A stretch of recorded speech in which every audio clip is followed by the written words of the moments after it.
All right, welcome to the play structure. So this is a structure that my father-in-law and I built back in 2020 during extended cold and flu season when we're in California. So when all the parks had shut down, at that time we had young kids and we wanted a place for them to play, especially with everything else closed down at that time. So we didn't know exactly what the play structure was going to look like. So we started with an area that was on a hill. So my father-in-law actually graded it. He put up this retaining wall here and basically got us to about a 40 by 20 footprint to start working with.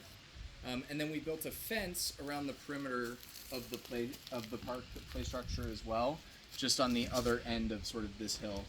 We ended up going on to Craigslist and Facebook Marketplace and just starting collecting either free or very, very cheap play structures. There were 3 main play structures that we went out and collected. There was a pretty sizable rainbow play structure. So as we go through this, you'll probably notice some of the banisters that kind of have that rainbow aesthetic to them. Then there was a custom play structure that a guy had built that kind of had 2 towers and this really long bridge that we ended up incorporating. And then lastly, we got a kind of standard Costco playhouse 2-tier play structure. And now we've kind of repurposed them. But when we brought them all back to the ranch, we kind of had a big pile of wood and then we started shaping it. If you kind of come with us, the main sort of aesthetic here is we have 4 main towers that all connect with either bridges or tunnels along the top. And then in the center, we have a pirate ship that we fabricated from the bottom of that Costco play structure. There used to be kind of a playhouse on the top and a playhouse on the bottom. The playhouse on the bottom was refabricated into a pirate ship. If we start walking, we have some swings. These swings came from the rainbow play structure, and these are the only things we actually ended up replacing. My mother-in-law wanted to kind of get some new swings. A 20-year-old rainbow structure, the swings do not look that new. Below one of the towers, we put a little bench for seating and have a little table. This is one of the entrances into the play structure. So this here's the Costco play structure sort of entrance, and it comes up onto this half tier. And then from the half tier, there's a tunnel that goes down into the pirate ship. We have a sandbox underneath this tower. And then we have the big rainbow slide coming off of this tower.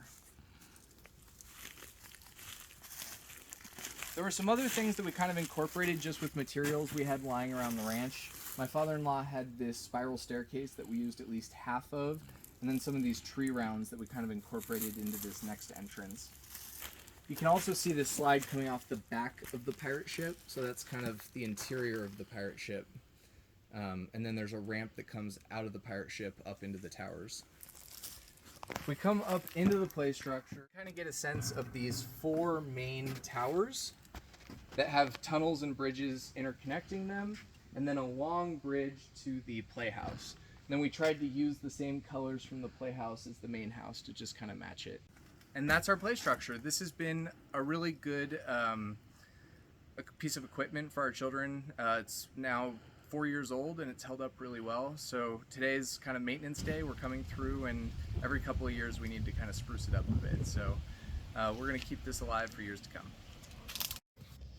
All right, the final cost of the project came in at around $2,500.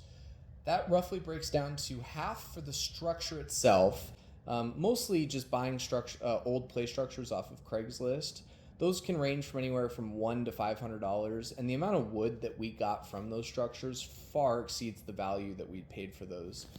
We were able to also repurpose a lot of materials from around the homestead. For example, the spiral staircase was a nice touch that we incorporated. That's something that we had lying around, and if you have certain elements that you can incorporate in, it just makes it feel more custom and fun and interesting. The other half of the structure came in really around preparing the grounds, both in building the retaining wall since we cut into the side of a hill, but also building a banister and side rail around the edge of the park to keep the kids safe. If you had a flat space where you're building your play structure, you're probably going to be able to save a lot of money by not having to prepare the grounds. I would say lastly, really the main detail was just painting the whole thing. It's pretty inexpensive way to make the whole structure feel newer and also drive continuity across what is really different structures. By painting it all the same color, you can really make it feel like one unified structure. If you're interested in seeing more of the things that we've built, check out our design and building series in the box above. All right, thanks for watching.